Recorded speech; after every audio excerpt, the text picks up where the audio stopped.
Good afternoon and welcome everyone to the inaugural hrQ Coach Roundtable webinar. I'm your host, Sal Vergara, Vice President, Strategic Partnerships for hrQ and Landrum HR. As always, special thanks to our marketing department for orchestrating today's session. You just saw the breadth of what Landrum HR and hrQ delivers to our client partners every day. So certainly please let us know if we can be an extension of your HR team to support all of your human capital initiatives. I created these roundtable sessions to provide a platform to promote the dialogue around how executive leadership coaching provides unabridged counsel, optimization of performance and development, advisement on self-reflection, and challenges one to create positive and productive habits.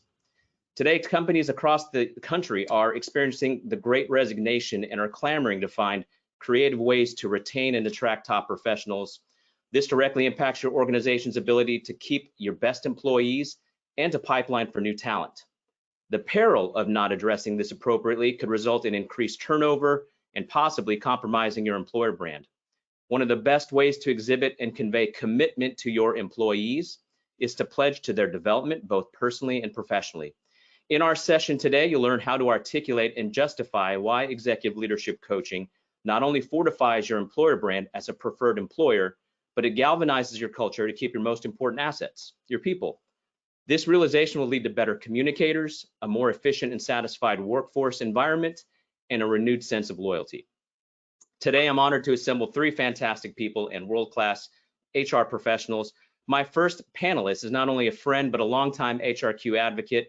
She's the founder of Element C, a firm focused on coaching, leadership, team building, leader onboarding, and speaking. She's worked with companies like Conifer Health Solutions, Baylor Healthcare System, and Yum Brands. And she's an executive leadership coach for me at some of my most important client partners. Please make welcome Lisa C. My second guest is a unique panelist in that she is not only a coachee at one time, but during her coaching engagement with me in hrQ, she ascended to a new role and is not only a client partner now, but also a coach herself to her employees. She serves as the Vice President of the Gulf Coast Business Unit of Denbury Resources here in Plano. Please make welcome Kate Ryan. My last guest panelist is an executive leadership coach. He's a speaker and he's also an author. He too is a longtime hrQ advocate and friend who has served as coach for many of my coaching engagements across the US. He's worked for companies that you may have heard of like NASA, Microsoft, Cisco Systems, and UT Southwestern. Please make welcome Mike Karakoulis. So welcome panelists, thank you very much for your time today. Audience, I have a poll question or a couple poll questions to help give Lisa, Kate, and Mike some context about general perception on executive leadership coaching.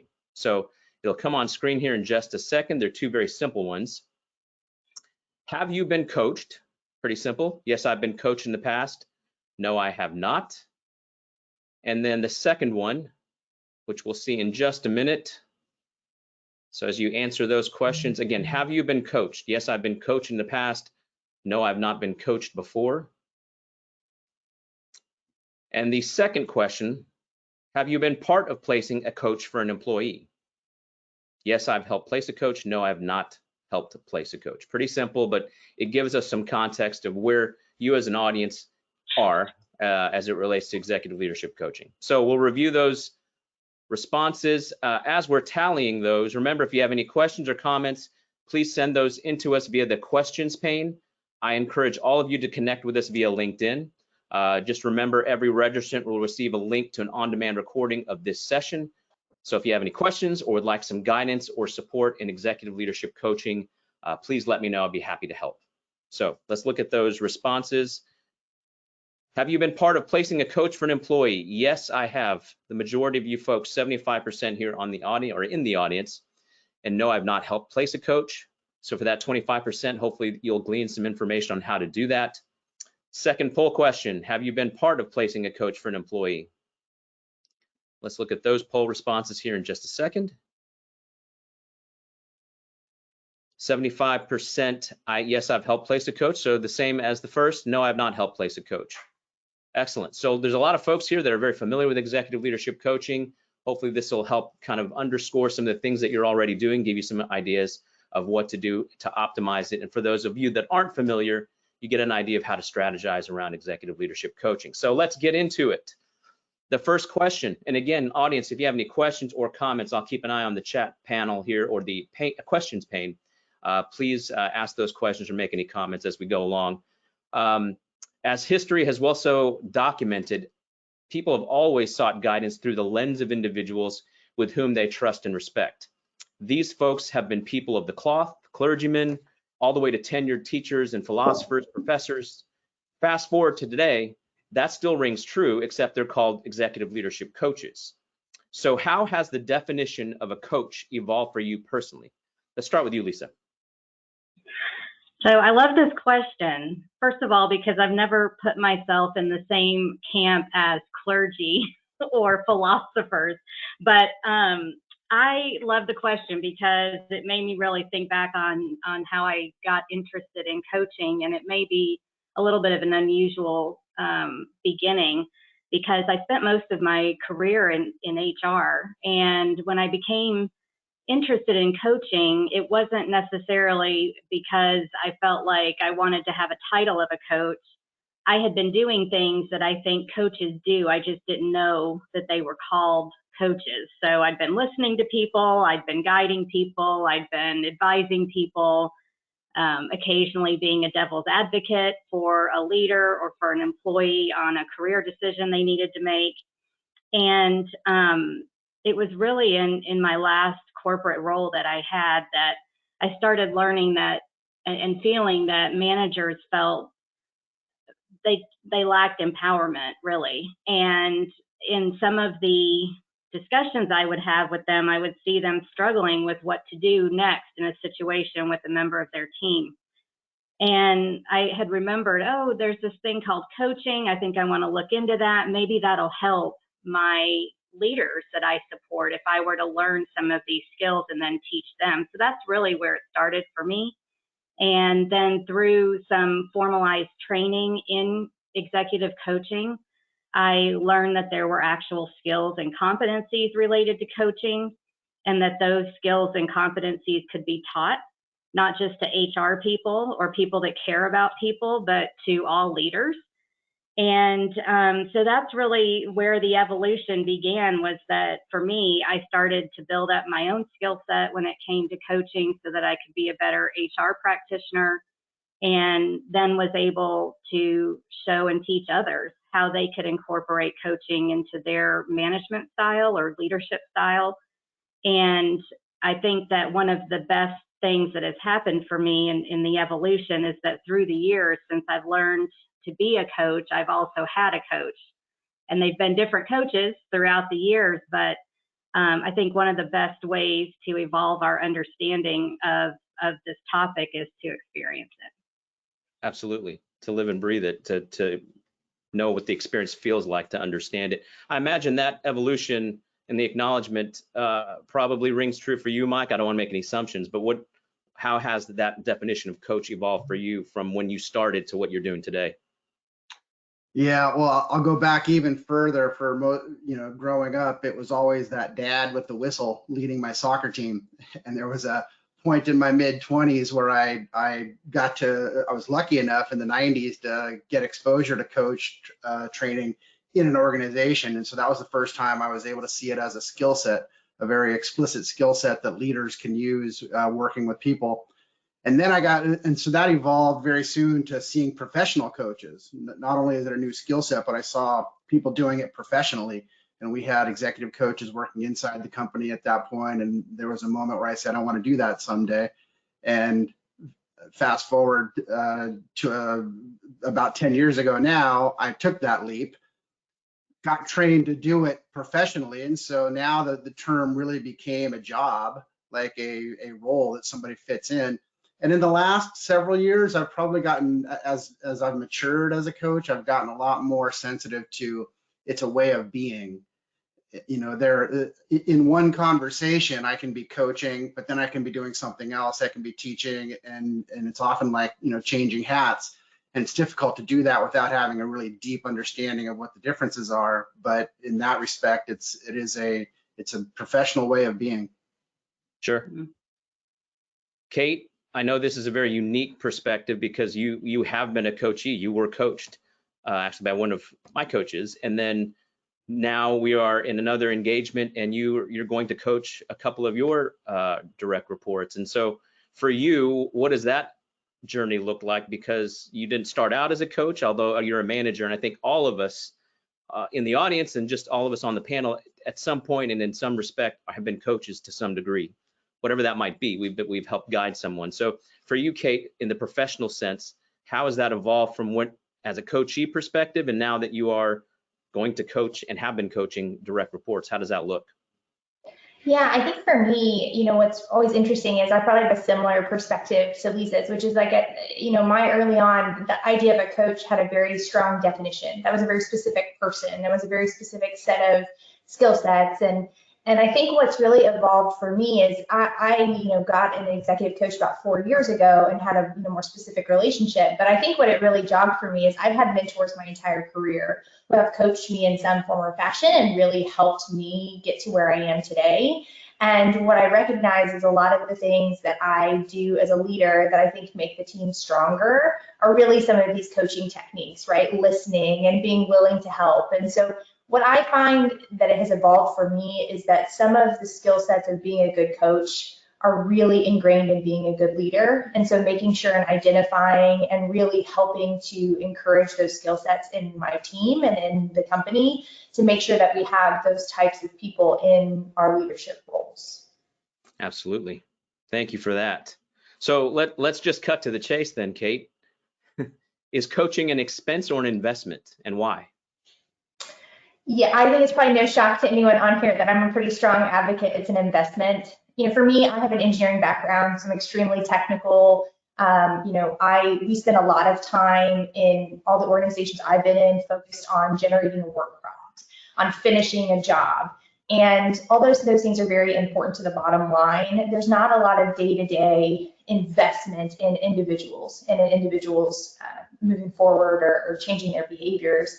And what I think is so unique about coaching and these kind of specific coaching relationships is you're dedicating time and resources to helping somebody identify their weak points, helping them identify their strong points, and helping them really accelerate. And what I've found is that when you do that, it makes the employee a better employee, more engaged, more focused on improving the company and improving themselves. And I feel like it gives back 10, 20-fold whatever we spend on those types of exercises. And from my perspective specifically, having been coached, I think for me, it allows me to spend very dedicated time on a regular basis thinking about how I approach conversations, how I approach situations, and I become much more efficient at those things. And so I become much better at my job, and that also amplifies what we're able to do as a company. So I find it is really never an expense. It's pretty much always a good investment. Sure, sounds like tangible things that you get from that coaching and that guidance.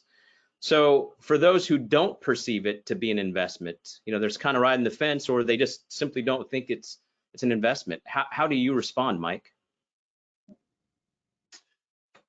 It's a good question. So I don't know that I've ever really had to have that debate of whether it's an investment or an expense. And I would, as a coach, I would sort of approach it by asking a lot of questions of them just to understand what their understanding of it is. And more important than, I believe it's an investment for sure.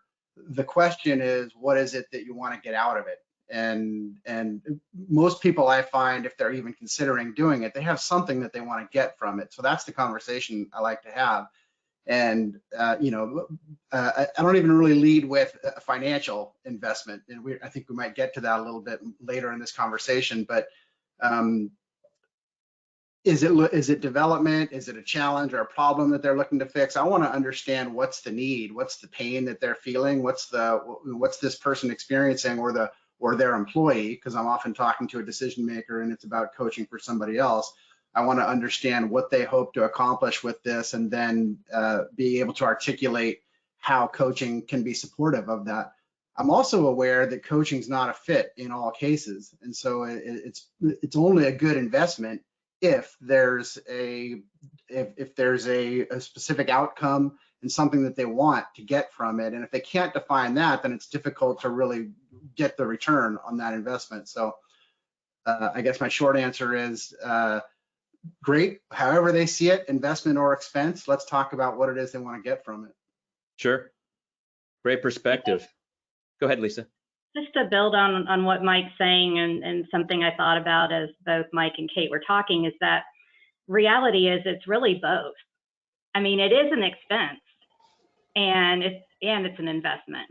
And so as you think about other expenses that you have in your organization and how you manage those, there are some aspects that should be considered in managing coaching, and thinking about, like, even what is the expense of not doing it? What kinds of costs are coming up because maybe someone is not performing at the highest level, or people on their teams are exiting the organization and you suspect it might be due to the leader.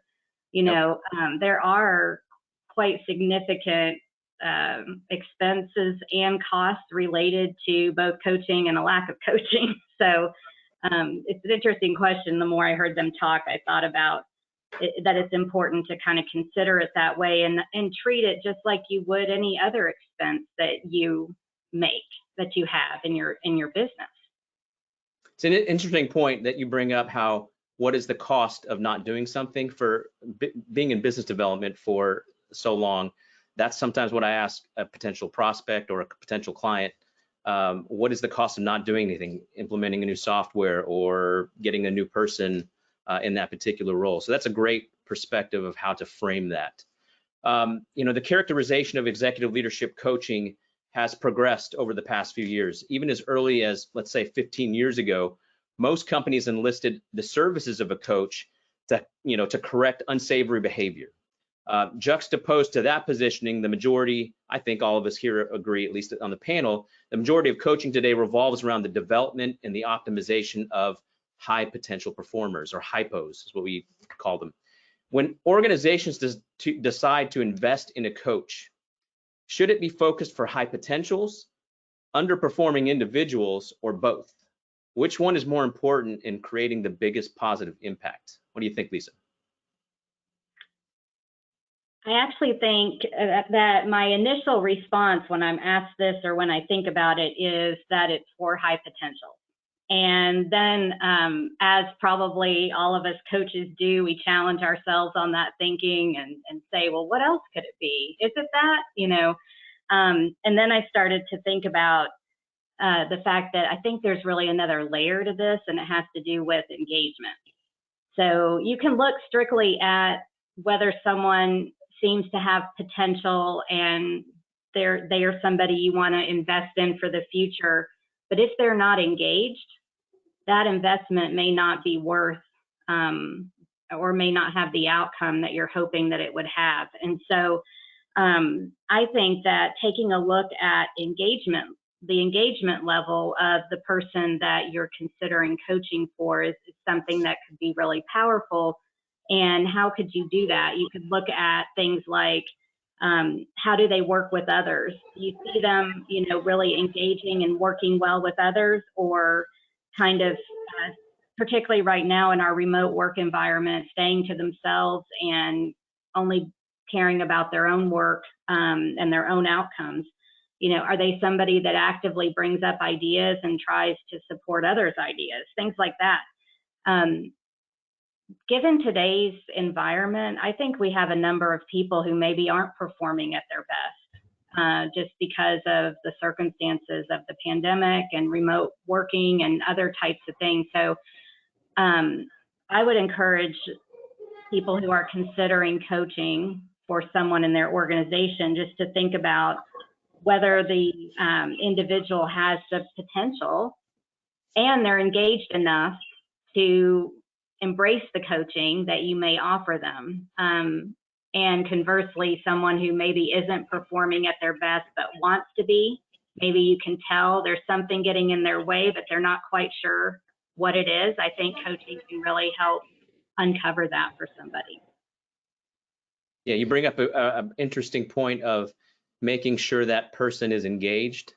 And I think Lisa and Mike, you know, that when I approach you with a potential opportunity, I always vet it out to make sure that the person that I'm presenting to either of you is amenable to be coaching. Have they been coached before? I talked about that with Kate. You know, when I was talking about the engagement with Kate, has Kate been coached before? Is she amenable to being coached? And that's with any potential coaching candidate, is to make sure that they are engaged. A couple of times where people have said yes, and it turns out that they were just going, it was, you know, they just felt it was like punitive, and they were doing it because they felt like they had to. So those aren't obviously good fits for executive leadership coaching. Kate, I'm interested to what your perspective is on that same question. Obviously, Denbury saw you as a high potential, and I know all the details of it, but from your perspective, what do you think?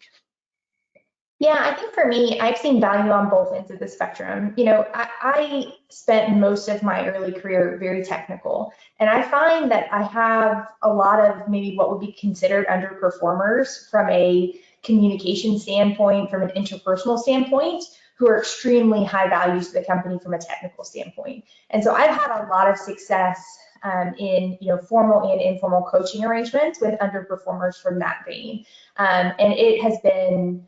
A lot of times it's a lack of awareness, a lack of self-awareness that we have been able to really help them excel and fit a little bit better into their framework. So I think overall, I've seen it on both sides. High performers typically are very coachable people. So usually it's an extremely easy and good investment.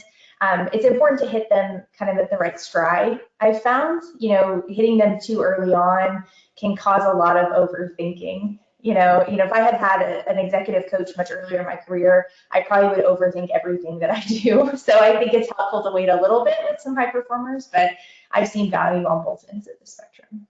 Perfect. Mike, Hey, Sal, I couldn't get past the question without asking you your perspective. Yeah, I'll add a few comments. I think it can be either one. Coaching is a great application for developing potential, and it's a great application for raising performance. And the key item is how open is the person to coaching. So one of the mistakes I see organizations make a lot of the time is they see an underperforming executive or an underperforming position, and they think coaching will fix that. And they want to hire a coach to fix that. And it's all about fixing this person, which is not the right application for coaching. Coaching has to be with somebody who's open and willing and wants to raise their own performance. They might not be aware of it, and so coaching can help them become more aware. I often help executives, understand feedback and really come to grips with the fact that they're struggling to, they've probably been a high performer their whole life, and they may have hit a level where they're stuck. And so I help them discover that that they need to do better. But if they want to, I can help them do it. If they don't, if it's their boss telling them to get better, then coaching isn't a great application. I often like to say the better person in that situation for coaching is the boss, because the boss is the one who's holding the person accountable, who's able to help set expectations and clarify expectations. And there's a way of doing that. And if they really want different performance from somebody else, I can coach that person to be a better leader for this other person. That's a great perspective. That is a great perspective. And for the audience, I'm assuming people often ask, not assuming, they do ask, what are the two scenarios of coaching that I encounter a lot when I'm placing someone like Lisa or Mike? There are two of them, are two basic ones. One is Kate is wonderful at what she does, absolutely zero issues. We just want to elevate her to that next level, help propel her both personally and professionally. And so that's typically one scenario. The other scenario is Mike is wonderful at what he does, but he's a horrible communicator. He can be off-putting in his communication. People don't feel collaborative with him. He's great at what he does, but we want to make him more self-aware of those elements of his interaction with folks and his ability to establish more of a collaborative culture amongst his teammates. And there might be self-confidence issues for some coachees. So that's the other scenario, is great at what he or she does, but we just need to help them tweak some of those things. But at the end of the day, like Mike and Lisa have said, and Kate as well, that individual has to be amenable and open to that kind of guidance. And I often use the word Sherpa to help guide people. I think there's actually a Sherpa concept or framework of coaching, but that's a term that I often use. So to the next question, one of my favorite questions, since I do this on the regular, let's talk about the justification of an investment of a coach. So when talking to a decision maker, what do you say? Kate, what do you say when you're talking to a decision maker of making an investment to a coach? For me, I always like to start with a framework of being coachable internal to the organization. So a lot of times, I'll work with a team member or someone that, has an appetite for coaching, has all of the, is engaged, wants to work, and I will work with them personally, and work through some different things. And I'll highlight those for management. So we've been working on these 3 or 4 things. You can see the improvement. And then just leverage for them what external coaching can do for us. So what it would provide is a third party, somebody with a little more autonomy, more time to dedicate to the coaching, as well as an ability to perhaps get information from a wider array of people within the company versus just myself from an anonymity standpoint, right? So I can go ask for feedback on an employee, but it's a lot easier for that to come from a third party typically. So a lot of times I like to start from a foundation of, look, I'm seeking, this person's seeking feedback, this person is wanting to improve on these things, they've already shown a lot of improvement, and all we really need to do is add a little gasoline to the fire and kind of start to move them forward at a faster pace. So that tends to work because it's kind of talking through that investment framework, right? We've already invested a little bit internally. We haven't had to make it an expense yet, but I think it's worth going that extra step in adding the expense. So on the flip side of that, from the coachee perspective, put yourself as a coachee again, what should you be asking for a coach, or how do you ask for a coach? I really think the answers are very similar. For me, my experience is just to be extremely coachable, to seek feedback from everywhere, to attempt to, constantly kind of start discussions or one-on-ones with your manager by framing out, how you did on certain topics. A lot of times that will lead, especially for high potential employees, to them seeking somebody dedicated to do that. Because a lot of senior leadership, they're not trained to be coaches, right? They're not necessarily trained to do the feedback consistently.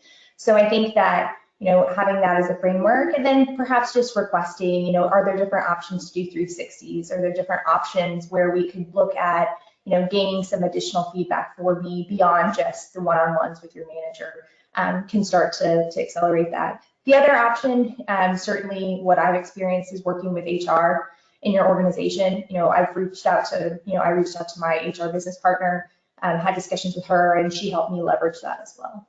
Sure. Great. Lisa, you'd mentioned you'd been coached before. So how did you ask for one? Did it just come to realization, or did you have to get permission? How did that work out? Yeah, so a lot of the coaching that I've had has been while I've owned my own business, actually. So I've recognized that I need support and perspective that you can't get when you're a company of one person. But as Kate was talking, I was thinking about the first time I had a coach and what had led up to that situation, and it was really a crisis. And so it was a situation where I knew that some things were falling apart around me in terms of, I was a new leader and I had assumed a pretty large team. I had a person that I just could not elevate to a different level of performance, and I didn't have the experience in having done that before. So I could see on the horizon that the entire ship was going to sink with me at the helm. And if I didn't figure out how to manage and lead in a more effective way, even though I felt like some of the problems around me had to do with the people on my team, I knew I was being held accountable to manage and kind of elevate everybody's performance, including my own. So it was really that where I felt like the people that I reported to did not have the time to individually, spend with me to help me address this situation. And I didn't really know what coaching was at the time, but I thought I was really just asking for help. So I think sometimes we don't have to know exactly what the solution is, but we have to recognize that there's a problem and be open to how it could be solved. And maybe that is an internal coach or a mentor, or maybe it's an external resource who can bring a different perspective, like Kate was saying. That's all great perspective. For me, it all comes down to retention of talent and the cultivation of culture.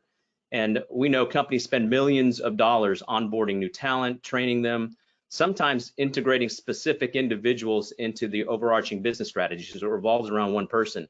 So outside of compensatory reasons, I think we all agree, candidates are looking for work that is satisfying, it contributes to the greater good and to their community, and it has an inclusive culture, especially today. What better symbol of your commitment to someone than to invest in his or her professional and personal development? For me, you cultivate and nurture that top performer or an up-and-comer, and one can argue that birds of the same feather flock together, right? That kind of culture begets the desire to perform well. So, Mike, you'd kind of alluded to it before. How does one define ROI on coaching? And ROI can come in different forms, financial, money-wise, but there is an ROI. There's some intangible ROIs. What are the different elements to considering when determining if it was worth it? Well, let's tackle the financial piece first of all, because that's often a question. I have heard that question before. What's the financial return on this? And I think it's a little bit of it's not always the greatest place to look first, because financial return is a pretty complicated thing when you're looking at an organization and an enterprise, whether it's revenue or profit growth. These are things with a lot of different factors, a lot of variables, many of which are outside the control of an individual. So to try to find a one-to-one relationship between I spent $15,000 or $20,000 on this coaching engagement and I want to see a financial return at the end of that 1 year is a little bit silly if you really stop and think about it, because there's just too many variables in the global sense of where those numbers come from, unless maybe you're talking about coaching a sales executive and their goal is around growing revenue, but then I might even argue, well, training or learning might be something that's useful as well, but coaching could be a fit. So I would typically, but I do have a conversation around the financials of it. And what I do is I ask people to consider what's the financial footprint of this executive that you're thinking of making an investment in. So first of all, it's their own total comp. I mean, these are typically not low paid executives. There's a lot of investment already being made in this individual in terms of salary and benefits and perks and everything else. But then you add in all the people that work for this person. What's the total comp of everybody who's working underneath this person? What's the net of the P&L that this person is responsible for? And then you've got a very large, potential impact. And then you can compare what's the investment I want to make in this person's success. Compare that to what's the potential swing in that large number. If this person is more effective at their job, even by 1 percentage point, what does that 1 percentage point look like in that large number? And conversely, if this person fails and struggles and doesn't get the help they want, what does 1% off of that, large P&L look like? And that becomes a much more, a much better thing to look at in terms of, why wouldn't I be doing everything I can to support this person? And so then related to that, I typically say it's a subjective assessment. And in fact, that's an assessment that I always do with my clients. Subjective first to the coachee. Talk to the person. What did you get out of this? What in your current results would you attribute to the coaching that you just went through? And they've always got strong opinions about whether this was valuable for them or it wasn't valuable for them. And then I would go to the next layer and I would ask the same questions of the people around this coachee. Ask them, what did you, and it's kind of nice to do a pre and post as well. And I usually do an assessment of that sort where I interview key stakeholders above, beside, and below, and I get a good sense of what's this person's impact right now in the role. But you can come back and ask all those same people again, what's this leader's impact now? What kind of improvement have you seen? What's different now than when they first started? And that's a pretty tangible thing that you can articulate. You can even put numbers on it if you want to assess that. It's a subjective measure, but that doesn't make it invalid. You can see what the progress is in terms of the motivation and the excitement and of the people that work for this individual. So that's what I would look at. Sure. I think also with that, it's something I've learned over time, and I've actually taken some courses on the return on investment in coaching that really stretched my thinking about how you can attach financial benefit to intangible things. And so, like Mike was saying, for instance, if you were to get 5% higher level of motivation or engagement out of a person, what could that then create in your organization? And helping people think, well, if they were slightly more motivated, they might have a better sales close rate, for instance. They might retain employees more effectively. And just really helping leaders and organizations understand that there is a cost to doing nothing, and that oftentimes the intangible things can have financial impact. You might have to dig at it and look at it a little bit differently. I was thinking about a client that I've been working with that when we started, she was described as someone who was fairly unapproachable, that people would not come to her for her guidance. She was very well regarded as in her craft and in what she did technically, but people just didn't feel like they could talk to her or they could learn from her. And over 2 or 3 years of coaching, she told me recently that that a partner in the organization referred someone to her to get some guidance on how to coach somebody, because she is now being looked at as the person with the expertise on how to coach others. And so while that may not have a specific financial impact, when I think about how she is able to grow and develop others now because she has learned what it is like to be supported and developed, that has tremendous impact on the satisfaction of the people that work with and around her. Yep, good point. You also reminded me, Lisa, that there are some very tangible financial factors that you can tie to things like attrition. A leader who is leading in a negative way tends to have higher attrition. You can put a real dollar figure on what that looks like, and if you can impact that number by improving the way a leader leads, that's a direct financial impact. Exactly, particularly right now with this great resignation. I think that's a key indicator that people are concerned about. And I think their leaders feel like they're losing people and they don't know why. It's not the traditional things that it used to be, like we're not paying enough, or we don't have great benefits. It's people want something different from work. They want something different from those they work with. And I think the pandemic has created a different sense of priorities for people.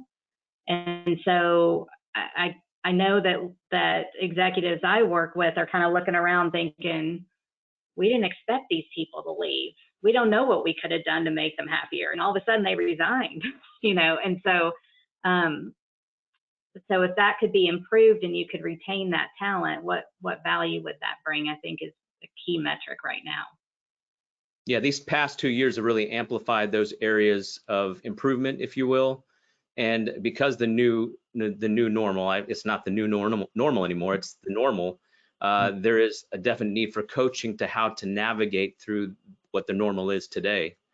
So for folks in the audience who are, thinking about coaching, or those that are thinking about getting a coach, I often get asked, is this coach certified? So what does that look like to Lisa and Mike from your perspective?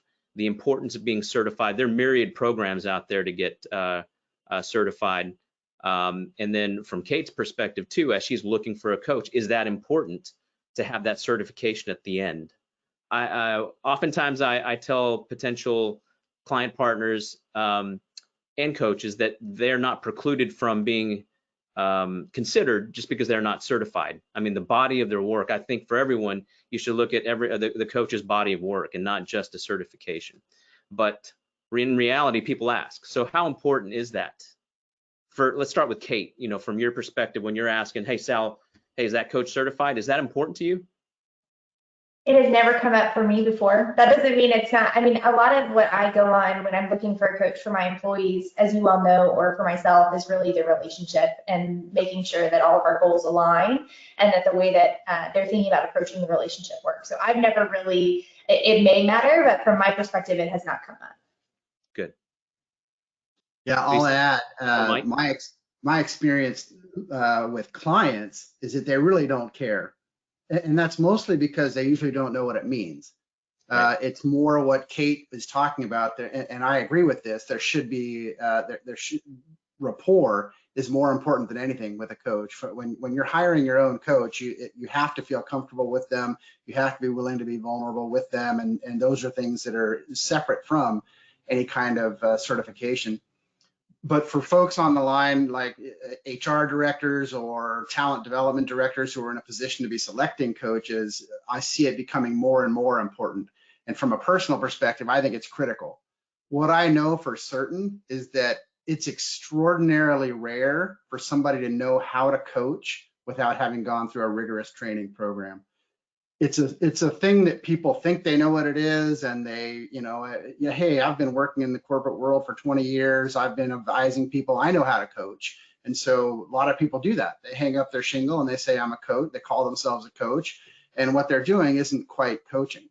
So for me personally, it's absolutely critical to see that they've done some kind of rigorous training program. I mean, that was me. I was 20 years in the corporate world, studied organizational psychology, was training leaders how to be leaders. I was an expert in this. I didn't yet know how to coach in a really powerful way. That takes training, and it takes practice, and it takes a lot of feedback where I discover how poorly I'm doing it so that I can make adjustments and get better at it. And, through sheer hours and practice, becoming a master at it. I think, so I always want to know, where did they go to school? Or where did they go to coaching school? And one way, and is it a good coaching school? And there's a couple of ways to tell if it's a good coaching school. My personal favorite is the International Coaching Federation. They're the largest and oldest organization that accredits training programs. They credential coaches. And so while it doesn't guarantee that the person is a great coach, it's a really great filter. I always want to know, have they been through an ICF accredited program, and how many hours do they have? So what level are they? That tells me they've learned how to do it and they've been practicing. Then it's to Kate's point, is this a good fit for the person? Do they have a background that's going to be useful, et cetera? Thank you for that. I think it's like, a lot of professions out there where, would you want someone doing your taxes that wasn't a certified, wasn't a CPA? Or yes, you can find someone. I was talking with someone about this recently. You can find a bookkeeper that's not a CPA, and they can do your taxes, or they could do your books. But would you get a different level of quality from someone who has engaged in more training? So I think Mike brings up the point that I was thinking about as well. It's not a criteria that I think people use in their buying decision, particularly if they're an individual purchasing coaching for themselves. But companies are starting to look at it more, as I think they should, because and there's starting to be more and more research around coaching, but even that is not as developed as it is in, say, counseling or psychology, where there's lots of research about the impact of different techniques and frameworks and models and things like that. But that is coming in the coaching world, where there will be much more research and support for using validated methods to coach others. And so for me, I've always been someone that said, I want to have as much learning and have the credentials to do things that I'm trying to help others to do. So I've pursued my HR certification and other types of human capital certification. So for me, it completely makes sense to have a coaching certification. It also allows for me to interact with other coaches like Mike and others in our local coaching community, where I can learn and get better from those who are doing things that are slightly different than what I do. And I think all of that together brings, and then just the rigor that goes with maintaining a coaching credential. You have to have a certain number of hours of coaching and things like that. So you're actually in the craft and doing it and having to document it and prove it to ascend to different levels of certification. And I think that, you know, practice just helps all of us get better. So I'm glad all of you gave your perspective, so they're not just hearing it from me. So I think 3 different perspectives of the importance of it, the critical nature. For Kate, she not necessarily looks at that. That doesn't really come up, but for coaches themselves who are practitioners, that is important. And I do get it. I get the logic and the feeling of you want someone who's gone through rigorous training. You can't just call yourself a coach. You can, but if you're looking for someone that has a methodical approach, we certainly want to have that certification at the very end. We do have some audience questions, so we're going to be cognizant of time to get to them. So we have a plan to develop an internal coaching program. What are the benefits and downsides of having internal executive coaches? That's a really good question. Who wants to take that? Mike? Yeah, so I'll answer this from having spent a lot of time as an external coach, now doing a little bit of internal coaching and having brought in both of them. Probably the biggest challenge of an internal coach is that they often have competing roles. So part of what's really powerful about coaching is that the person I'm coaching owns they're responsible for their own behavior, for their own results, for what they do. I'm not. And so, but if I'm their boss or if I'm their HR person, then it's a little bit cloudier because I may be evaluating that person. I may, on the one hand, one day be coaching them, and then the next day I'm in succession planning meetings and I'm weighing in on this person. Or maybe the organization is asking me to provide feedback on this person, and now I know a lot of stuff that has been shared in the context of coaching, which really should be kept completely confidential. So it can get a little murky. But I think that's overcomable for sure. I think if you're developing an internal coaching program, the ideal, you just look out for that. And so I like the idea of peer coaching across lines, you know, so there's no hierarchical relationship between the internal coach and the person being coached. And that this is part of coach training. Any good coach is going to be setting guidelines and co-creating the relationship, setting agreements for what this relationship is about. And an internal coach has to be good at setting those agreements. That this is the confidentiality piece of it, and how I'm not going to share information that you and I talk about with your boss or with some other stakeholder inside the organization. And that, by the way, that's one other thing where ICF comes in. A credentialed coach from ICF adheres to a very strict set of ethical guidelines.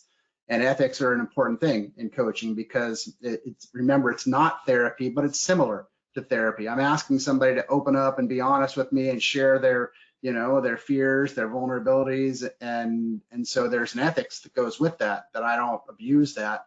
And so just being really explicit about that internally is important. Mike, you said something. There's a question here that just came in. Great question. I'll ask in just a sec. But to piggyback on your last comment, and also a question that just also popped in: couch or coach? I think you bring up that that topic.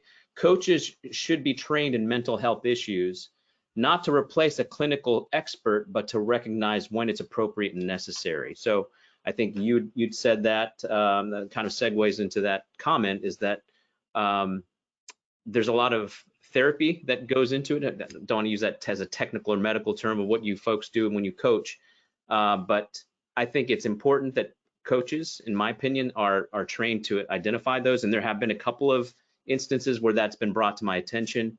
And again, we make it very clear that coaches are not clinical psychologists or psychiatrists, that it's very important to identify that within a coachee, which kind of segues to this question, not necessarily, but a little bit. At what point do you make a decision that someone just can't be helped?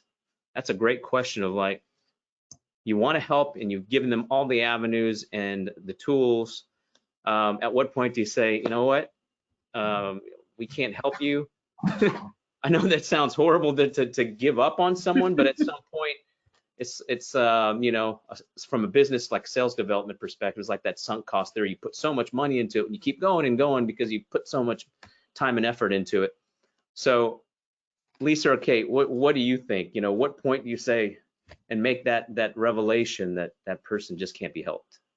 I mean, is it possible to say that I'm being coached on how to figure out when to say Sure. enough is enough? Of course, yeah. Certainly I mean, certainly as somebody who is not trained to be a coach but likes to help people, it's certainly a challenge for me to identify when enough is enough, because I think that there's a want to see people improve, to see people become successful. I think I probably circle back to what Lisa and Mike articulated very well earlier, which is the engagement.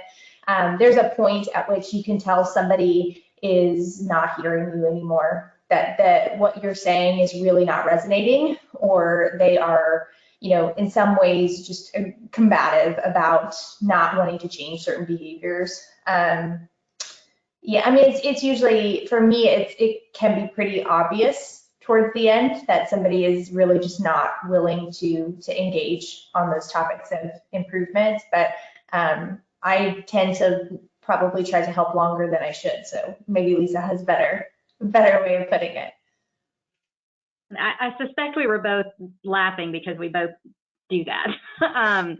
But I think the comment or the thing that comes to my mind about it is when, like you said, Kate, when you can tell that things aren't resonating for the person anymore, or maybe that there's a lack of personal buy-in. So there have been occasions when I've been working with someone and I want it more than they want it.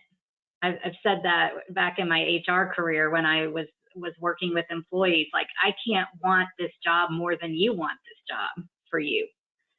And so that's kind of an internal metric I use when I'm talking with people. If I can tell they're slightly nodding their head as we're talking, they have no original idea about what they want to do to solve their own problem, kind of a half-hearted buy-in to any suggestions that are offered. And ultimately, if you're setting clear goals and expectations, if they're not meeting them time and time again, and you feel like you're clearly communicating those things, then that can be a clear sign. Brene Brown uses the phrase clear as kind.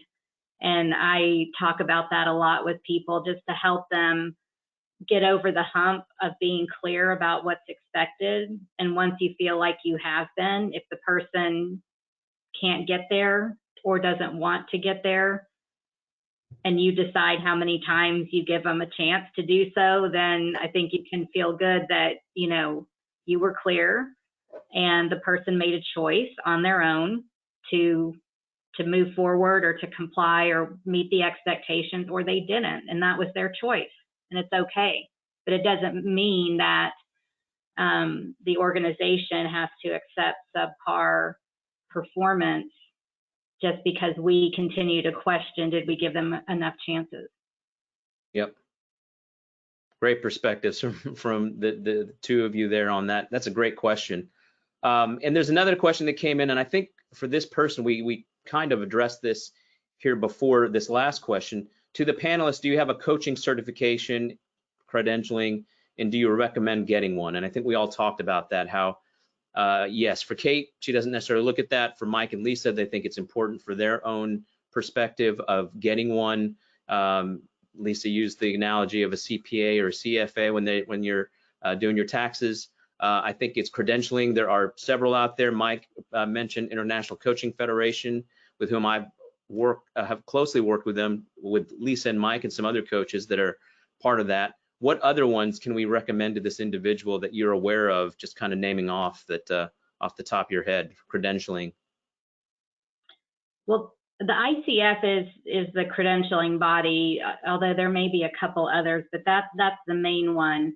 But there are, as Mike mentioned, a number of coaching programs. And I know that Mike and I are both members of of the International Coach Federation in North Texas, and the website has a number of coaching education programs in schools.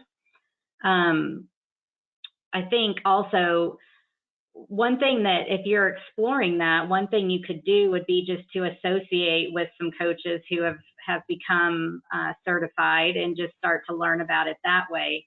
That wasn't really something I knew to do. I kind of jumped headfirst into a coaching program once I decided I wanted to do it. But I'm noticing recently that some of these professional organizations that I'm a part of, there are more and more people coming to events and workshops and meet and greets and things like that that do not have a certification and have not been educated in coaching yet, and they want to learn about it. There's a group that I'm a part of called the Texas Coaches Coalition, and we're hosting an event next month.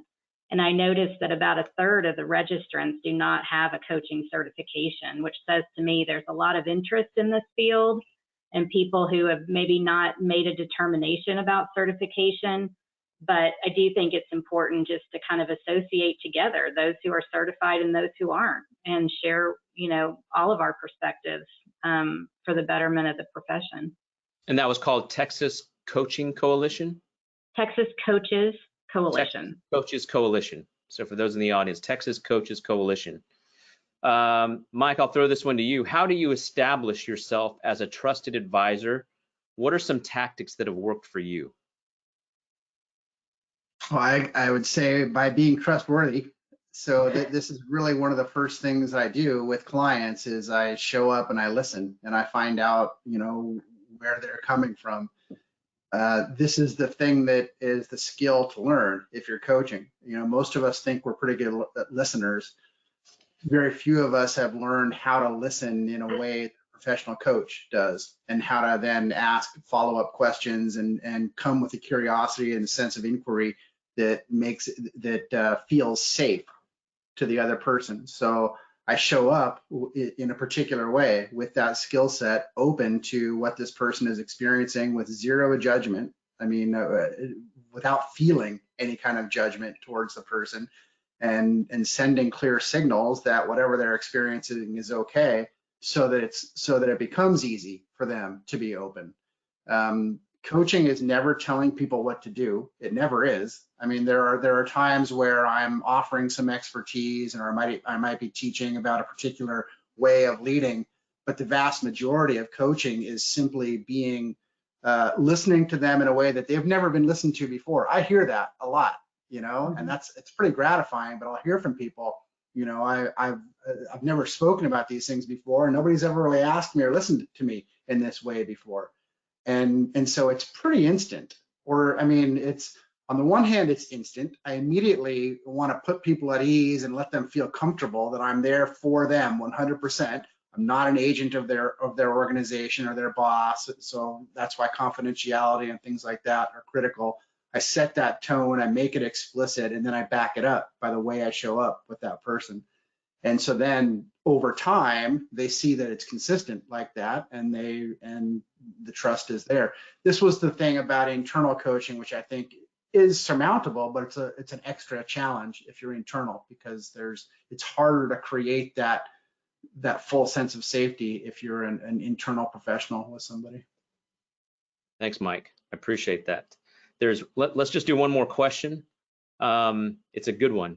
Is there ever a time when it would make sense to have more than one executive coach at the same time?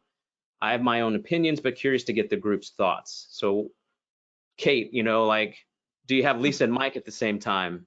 What does that look like for you? Does that make sense? In my experience, it wouldn't make sense. I mean, a lot of what has worked for me has been a lot of what Mike just covered. I mean, building a very trusting relationship in which, I feel like my coach will be very open and honest with me if I am off base or if I'm in an area that doesn't make sense. And so I feel like that relationship works really well. For my opinion, it feels like if you feel like you need to, you may just need a different one, because it just feels like you're trying to compensate for something by having two, when what you really need is to find the right one. But that's just my limited experience, that's how I would probably handle it. Yep, I agree. The question came in for me, what do you think about, Sal? Is it a cost or expense? And for me, if executive leadership coaching is viewed as a cost, then that tells me there's a fundamental cultural belief that success rests explicitly on a single person. And those who view coaching solely as a cost often don't have a clear understanding, we just talked about it, and or personal experience on how coaching is invaluable. The focus of the company is probably more myopic, not all the time, but they might be short-sighted on long-term sustainability and longevity, which in these days, it's very important, the great resignation that Lisa talked about. And that is often overlooked and not prioritized, especially today. Unfortunately, employees in those scenarios where it's deemed as a cost are often regarded as simple assets rather than valuable contributors to productivity, collaboration, and establishing that really good culture. Conversely, I think when employees are considered true assets and ambassadors of an organization's brand or identity, executive leadership coaching is an investment. Success is derived from their people-related investments. You get what you put in. And oftentimes the sponsors of coaching have personal experience, at least in Kate.